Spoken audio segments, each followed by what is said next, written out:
Hello, everyone, and welcome to Produce Talks, the podcast brought to you by the Canadian Produce Marketing Association. I'm your host, Jen Ongtone, Manager of Health and Education at CPMA. Throughout this podcast, we sit down with industry experts and leaders from across the produce supply chain to explore the latest trends, challenges, and opportunities shaping our industry. Let's get started. Welcome to Produce Talks. My name's Ron Lemaire, President of the Canadian Produce Marketing Association, and this episode is proudly sponsored by Crawford Packaging. Today, we'll take a moment and reflect on the past year, 2025, and share some thoughts as we look ahead on what's in store for our industry in 2026. Joining me is David Coletto, President and CEO of Abacus Data. We've had the privilege of working with David for many years, and I'm very excited to dive into this conversation and explore the insights he has around the topic of, what did 2025 look like and potentially what will 2026 look like. So let's get started. David, welcome. Hey, Ron. Good to see you again. So, David, let's start off with maybe not an easy question, but when we start looking at the Canadian public, you regularly are engaged with Canadians, asking them questions from politics to lifestyle to, just consumer behavior. Within the produce world, we always want to try and understand, were there significant shifts? What was 2025 like for the Canadian consumer? Well, I think it was a difficult year. I think it was a long year for all of us. But I do think it was shaped by, in part, a large part, Trump being elected at the end of last year, and the uncertainty around what his both economic and foreign policy was going to mean for us. I've been using the term in a lot of my presentations of precarity mindset, right? This idea that, for much of the last 4 years after the pandemic, scarcity was the defining kind of mindset of the public. Inflation, rising interest rates, just a real shrinking of people's ability to get the things that they want, pay for the things that they want. And when Trump was elected, we did see a very noticeable shift in a lot of consumers and from a voter perspective and from a employee perspective, that the sense of uncertainty that Trump kind of naturally signaled to us, but it was more than just him that became the defining feature. So people saying to us, look, I worry about affording the basics over the next 6 months. I don't know what the future looks like, and so I'm going to be very defensive. I'm not going to make big purchases, or I'm going to delay big decisions because uncertainty is it. And I think that for many of your members listening, for consumers, for voters, that was the defining thing of 2025. I think was uncertainty around what the heck is going on in the world, and in particular from a Canadian perspective, what's the implication and impact of Trump in the White House again means for us. It's funny because when we look at consumer behavior and the mindset that you talk to, because I think you're spot on.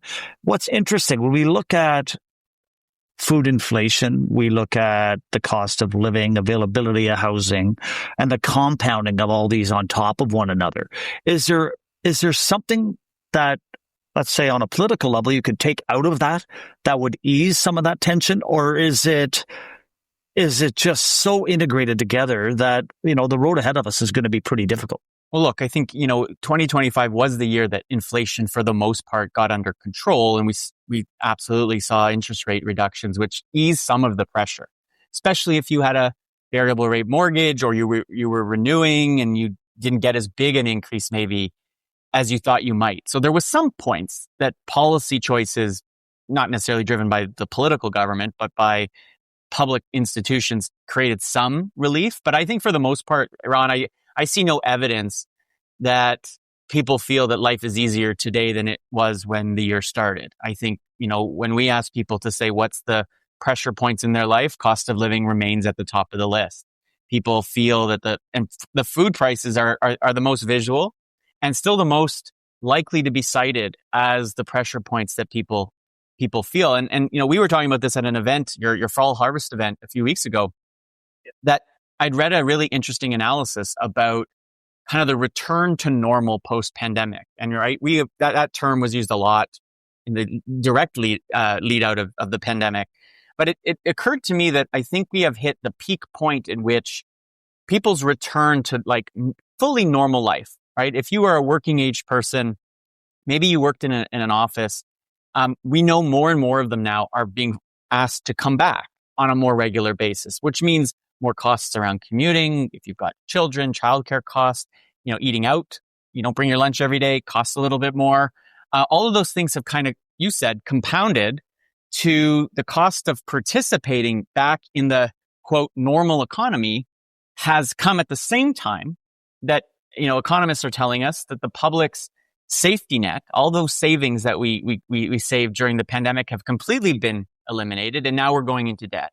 And so it really shows up in consumer confidence driven by the macroeconomic uncertainty, as well as now still the microeconomic. And it was really, last point I'll make is the irony of the pandemic was for many Canadians, it actually was a moment, a brief moment, where they actually felt in control of their finances because there wasn't much to spend on. And for most people, their incomes were either continuing to come or they were protected by CERB or other kinds of government programs. And so that sense of security has now been completely depleted, and it has a huge effect on consumer behavior.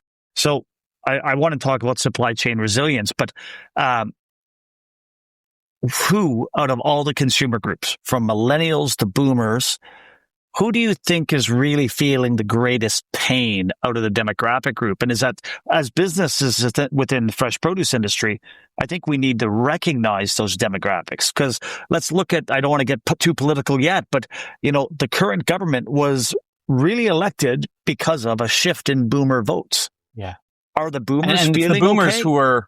It's the boomers who are feeling probably the most secure because their incomes have been indexed, if you're on pension, to inflation. They have equity in the homes if you own your home. They have a lot to lose. So they've been very protective. But I look at pretty much everyone under the age of 50, if you actually look at the data, are signaling real pressure points. I think younger consumers, those that frankly the produce sector are trying to grow the most in, who still have a lot of barriers to getting younger consumers, think that 18 to 40-year-old crowd, right? Many of them are becoming young parents. I think if you are a 36-year-old who's maybe just bought your house, or you're trying to get into the housing market and you've just started, or you have a developing family, you're probably feeling the most pressure out of anyone right now. And that is, I think, a really target audience for the sector to sell and can encourage more people to consume more fresh produce. They're feeling the most pressure. They're the most angry. They're the most frustrated. They're the group that, frankly, embraced Pierre Poilievre, even when, as you said, those boomers were shifting to the Liberals in the spring's federal election. So has any of your data and work shown any significant substitutions within some of those younger demographics, making choices? Like you were saying, I feel my wallet's, getting lighter, and I have concerns on what I'm going to spend next week. How are they reacting from what you've seen? Well, I think you see two things. You see some move towards, which is driven in part by, I think, increasing belief that this is healthy. So like literally skipping meals, an increase in kind of like fasting, and if I can't afford it and maybe it's good for me, maybe I won't eat breakfast, or I'll try to skim back. I do think you see in the food service sector, for example, you are seeing the middle being squeezed of that sector. So, the fast casual is, quick service, still very popular. Those who have some money are still splurging on like the high end, think the keg, but it's the Boston pizzas of the world. It's those sometimes thought of not as luxury, but as things that we would have normally had more regularly are now being pulled back. And I think fresh produce is one of those that are oftentimes, maybe I go buy frozen, or maybe I'll buy some canned beans instead of fresh beans. Maybe I won't eat as much, and so I do think it causes people to trade down and to trade to different segments. And that's particularly true, I think, of that younger cohort, those millennial families that I think are trying to feed their kids as healthily as they can, but have to make choices. And think of berries, for example, particularly in the context of tariffs and some of the effects that had on the price of certain products, I think also added to the complexity of it. So, and it's funny when you talk about berry substitution, and you're right, fresh to frozen, and the concept of, I don't know how to store it well. I don't think I'm getting the shelf life, so I may want to go to a more shelf-stable product so I can get more out of what I'm putting in my fridge or freezer. We're seeing actually quite a bit. 2025 was a transition point for some of that thinking within the Canadian market. But let's look at, and I don't like resilience. I think it's a dangerous word to use, but let's say supply chain resilience. And you know what, from your perspective, what were the biggest stress points for our supply chain in 2025? Well, I mean, we had labor disputes again. You had certainly the trade stuff with the United States. Obviously, I don't need to belabor that. You were your members deep into that. I think, and then there's the climate kind of resilient transportation stuff. All of those things have made it, I think, more complicated to deliver, the products that retailers are looking for, that the consumer wants. I think, and I'm not an expert on supply chain, so I'm looking at this almost from the consumer lens again. Like, what are they thinking about, right? We had the second worst wildfire season in Canadian history.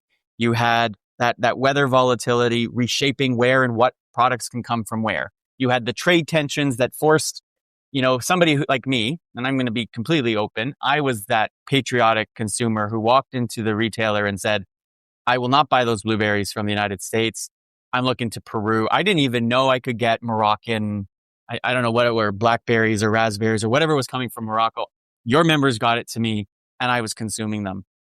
But I think, you noticed and you questioned, I think, a little bit about the perishability of some of that stuff. And so that's where I think you see stuff showing up. So the resilience of the supply chain was under deep stress in 2025. It showed the vulnerability.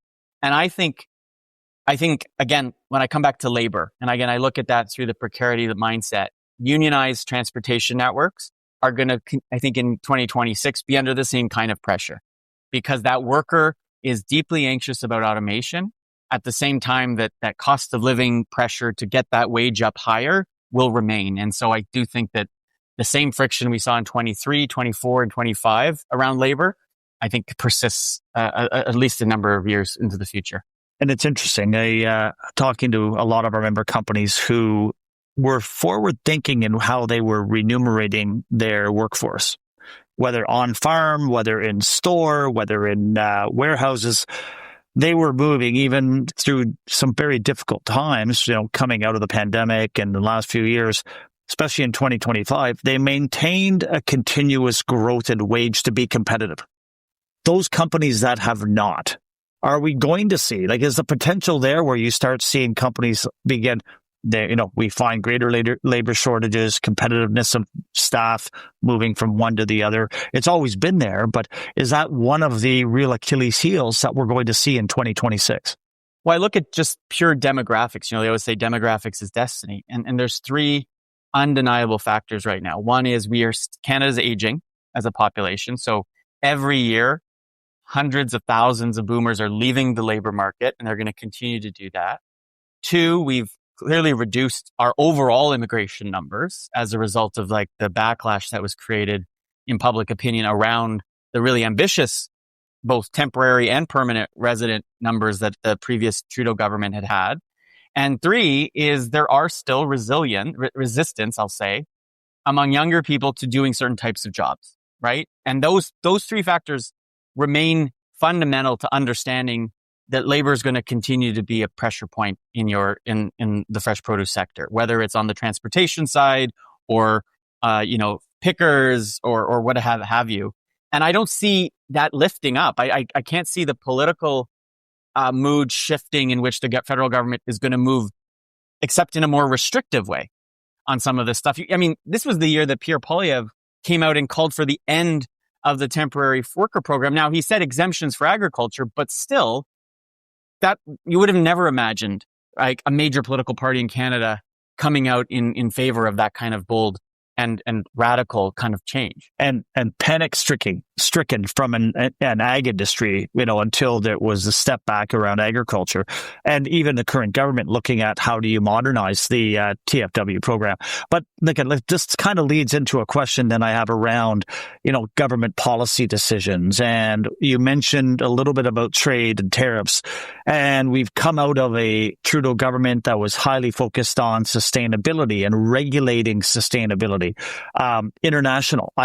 I've been on more free trade agreement discussions with the Canadian government in the last year than I have in the last 6 years. And Canada is I think we have the most free trade agreements out of the G8, right?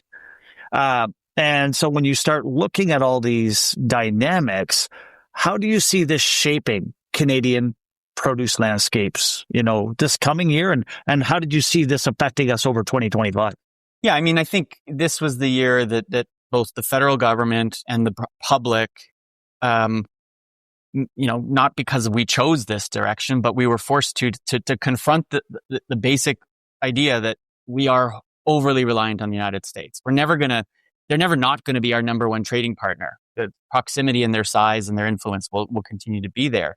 But your point about, not only does the Prime Minister talk all the time about finding new trading partners, looking for new sources of investment, opening up new markets for Canadian goods and services. But Canadians want him to do that. Like, he has the almost entire public behind him in believing that our reliance on the United States, which, by the way, it's crazy, Ron. Had we had this conversation 2 years ago and I told you that almost half of Canadians describe the United States as an enemy of Canada, you would have said, that's science fiction. That it sounds science fiction, right? We're more open to trading and building a relationship with China than we are with the United States anymore. Now, that might change and come back to more normal, expected kinds of patterns, but that opinion environment creates, not only the policy environment creates the incentive for government, but then the public pushes that. And so I do think you're going to continue to see opportunities to expand markets, to look at other places to source product, to recognize that we're not going to want to rely. And the whole debate we had in the last few weeks around a pipeline to British Columbia is a proof point that you would have never thought that a Liberal government in 2025, if you were looking again back 5 years earlier, would be having open conversations around an oil pipeline to the West Coast. And here you do have that. Demonstrates just how much I think the world changed in this past year and how fundamental I think it is to just a shift in mindset, broadly speaking. So let's talk North America and talk CUSMA, USMCA, TMEX. We start looking at that trade deal and the renewal and the sensitivities around it. So I think you're spot on. So our data has been showing in March of last year, we had just under 80%, high 70s of Canadians saying they will either not purchase or avoid U.S. product. Now, we have seen that soften, right? It's significantly dropped over the last few months. I don't know how much more it'll drop because there's still a sensitivity in the market, but it has driven new trade routes. So your point on Moroccan berries, your point on citrus from Australia increasing. There's been a whole range of dynamics. And on the international trade discussion and the global trade dynamics, how do you see that playing out? It was a real impact and shift because buyers had to adjust how they were thinking. Supply chains had to adjust how they move product. And once those are in place, sometimes they're hard to move back. So if I'm a U.S. shipper looking at 2026, what's my play? How do I make Canadians, embrace me again? Or is it in their control? I don't think it's in their control. I think it's entirely what happens in Washington. I think I think you're right that the intensity and the broadness of that patriotic, consumerism has subsided, but it's persisted, right? There are still sizable numbers of people who refuse to travel to the United States under both fear, but also principle.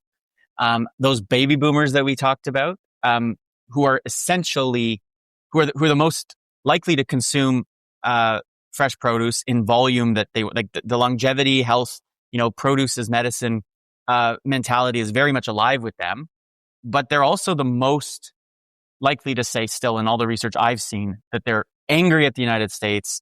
And they're going to use their wallet to send that message, right? So that creates a really difficult and remember, these boomers aren't just feeding themselves; they're also feeding their grandkids. I still remain bullish on boomers as a powerful consumer group because they got money and they got time, and they demonstrate that power through what they do. That being said, I saw when we're recording this, there was that joint letter put out about that CPMA joined around wanting to see CUSMA renegotiated and kept alive. And I've been thinking a lot about the domestic politics in the United States being a key factor to look for in 2026. Because what we definitely know, if we look at the polling coming out of the US, is that, Donald Trump is not particularly popular. He's still beloved and loved by the core MAGA base, the Make America Great Again base. But the reluctant Trump voters, those who did vote for him, but now say, look, cost of living, the same things we were talking about Canadians are even more acute in the United States. Cost of living, price of different things, economic uncertainty is driving someone described as these grumpy Trumpies, right? Like these people who have become, and so with midterm elections coming up, I've tried to think of, I think there's two scenarios in which Trump reacts. Either he doubles down and says, I'm ripping up CUSMA. It was a broken deal in order to try to ramp up and mobilize his base, because he said it this week, if I'm not on the ballot, people aren't going to vote for me. So he's got to find a way to make him on the ballot. However, that risks even alienating even more people who think he's just chaos without any upside. So that's scenario one, which I think is bad for U.S. shippers because it will reinforce the Canadian reaction. Not just because it's bad policy, but it's again another signal that he is disrupting our relationship. Version two might be he actually stays quiet on Canada and says, look, I just need to get to the other side of these midterms. And maybe there's other issues like immigration or border security or defense or start a war, unfortunately, in Venezuela, right? That gets the public's. So I don't know how we're going to land on CUSMA and how he sees it as a political tool, but I could see both options on the table, and one is good for those U.S. shippers, and one is really, really bad. The positive thing is looking at some of the commentary going into the USMCA requests for information through their consultative process. It's very positive. There's a lot of, especially in the agri-food and agriculture industry, everyone is saying do no harm. Everyone has a tweak. There's a lot of people that are saying you can maybe tweak it here, but don't take it apart. Let's work on this. And don't underestimate the power that the agriculture lobby has on Republicans in the United States. I'm looking at data that says, Trump's approval rating in a state like Iowa, which is heavily, farmer, but it's more like farmers who ship out to China and other like corn and commodities. He's signing, rescue packages for farmers because of the effects of his trade policy on them. And so, yeah, I agree. The business community, the ag community in the U.S. are pretty much aligned with let's keep CUSMA. Maybe there's some tweaks we can do, but let's not throw this thing out because now's not the time to further disrupt that consumer in the U.S. who's feeling pretty under pressure. And the hope also seeing him already remove some of the inbound tariffs that were hurting us, on bananas and some other tropicals. That's a good. It's a good thing to see. I want to go back, David, to sustainability. One of my favorite topics. What's happened? Carney comes in. We were saying when we were providing comments on the platforms going into the election, saying we don't want to throw sustainability out, but we want a pragmatic approach to it. Are we finally reaching pragmatism on sustainability? I think we are, but not because there's the instincts of some people in this government are to go there, but because the public is not buying, a heavy hand in some of this stuff, right? If you look at some of the trend lines and trackers we have, climate change in the environment has fallen to its lowest level in our polling in terms of when we ask people, what are the top 3 issues? So 13% today put climate and the environment as a top 3 issue. That's, again, lowest it's been.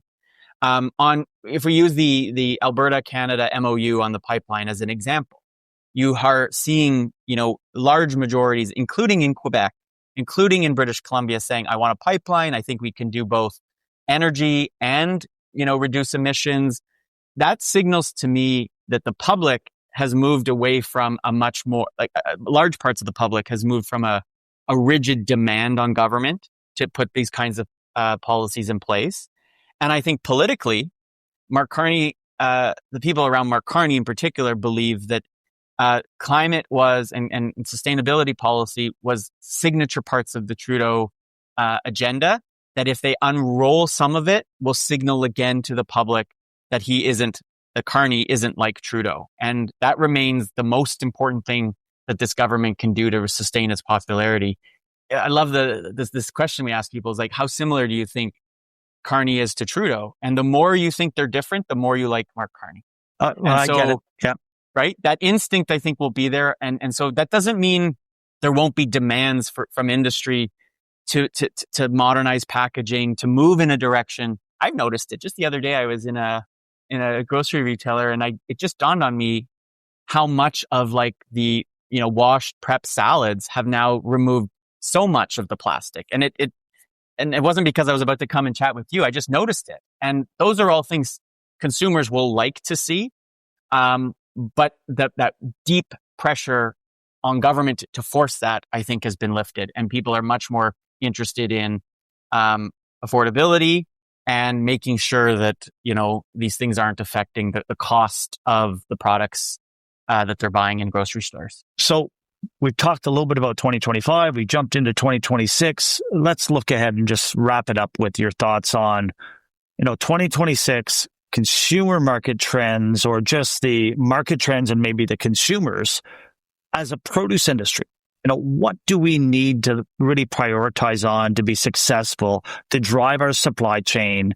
And the biggest thing is to keep evolving, because, consumers really push us, the market pushes us. And as an industry, if we don't keep a good eye on it, we'll lag. As you mentioned already, if consumers are looking at, the highly perishables challenge, what do we need to do on making sure that product doesn't waste in their fridge? So what are your thoughts? Yeah, so I see this kind of complicated story emerging, right? Because I see a few trends happening. One is affordability is still going to be the biggest driver. I think people's uncertainty around, will we be in a recession, won't be, will I lose my job, won't, will remain really instructive to how consumers make choices. So they're going to still be defensive. They're still going to be finding ways to look for value, right? Will still be a key driver.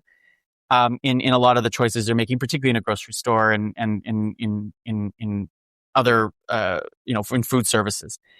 But on the other hand, I see other trends, right? I do see a shift and a conversation around a move away from ultra processed foods. I see, longevity, particularly among those boomers that we talk about, being more and more embedded in the conversations. And so I think, I'm bullish on fresh produce, even if the environment in which you're operating is under incredible stress. The consumer, I think, demand ultimately is growing, even if they can't always act on that demand, which is the challenge in the environment. And so boomers are a critically important group, but that younger cohort who's increasingly health conscious, who's understanding the choices they make, we see it on the amount of alcohol they consume dropping. Part of it, they can't afford it. Part of it is they know it's not great for them.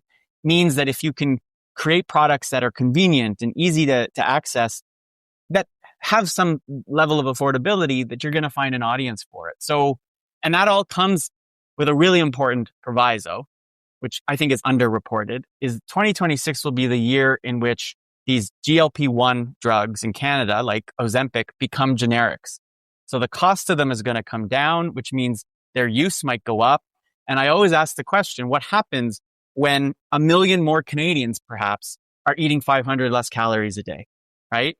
So that's not bad for produce, which is not as calorie dense, is more nutritious, but it's a big problem if you're in food services, if it becomes a widespread use. So multiple angles that I'm looking at, but affordability, health, and a push away from ultra processed foods. And then this whole big question around induced appetite suppressant, I'm fascinated by. David, you didn't even talk about millennials having children, because that has to play into some behavioral benefit for our industry.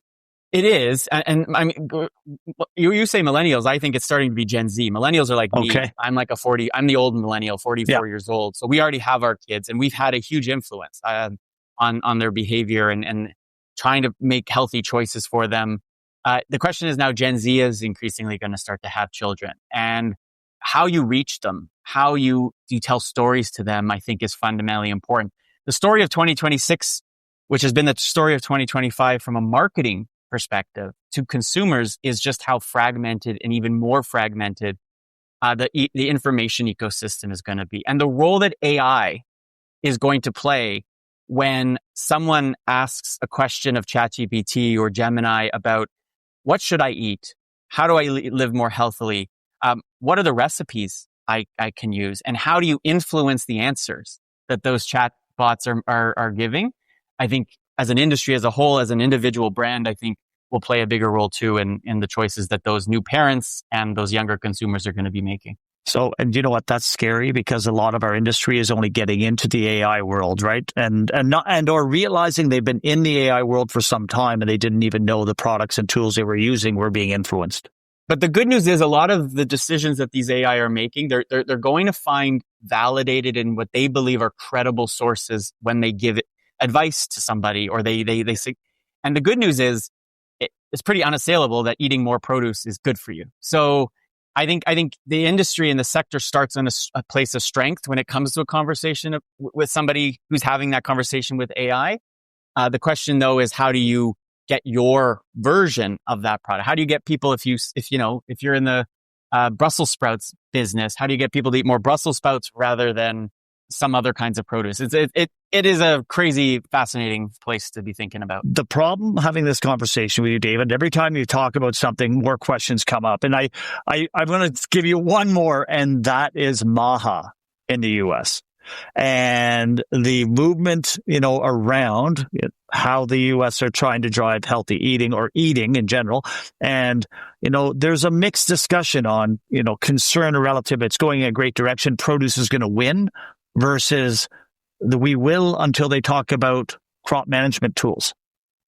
Right? So what are your thoughts really quickly on is it a risk or do we just have to stand back and watch?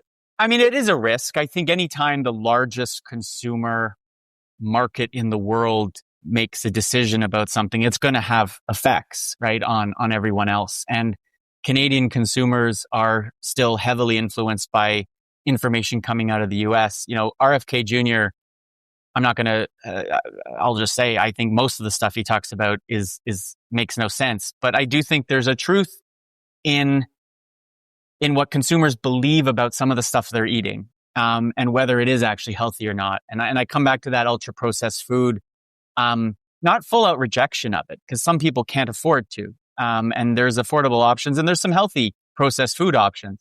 But I do think the Make America Healthy Again movement is going to the risk is it deeply undermines the entire food system, right?